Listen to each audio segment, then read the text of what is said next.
It all starts with a spring cleaning. You dust the windowsills, wipe the countertops, get rid of those embarrassing high school prom photos, the usual.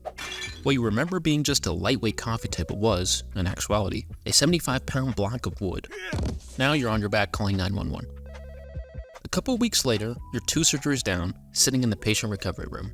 You're in pain, but the doctor eases you and says, "I'm writing you a prescription. Use it only when you need it, okay?" 1 week goes by. You think to yourself, "Hey, this helps with my pain." Another week later, you think, "Well, I may not be in as much pain. I better just take some to be safe." What do you do once you're empty? You take it back to the doctor, but this time his tone shifts. "I understand you're in pain, but all I can do is refill you for another week." You're looking down at an empty bottle once again. Since you can't get any pills from your doctor, you find other, more expensive routes. It doesn't have to start with a history. Sometimes it starts with a spring cleaning.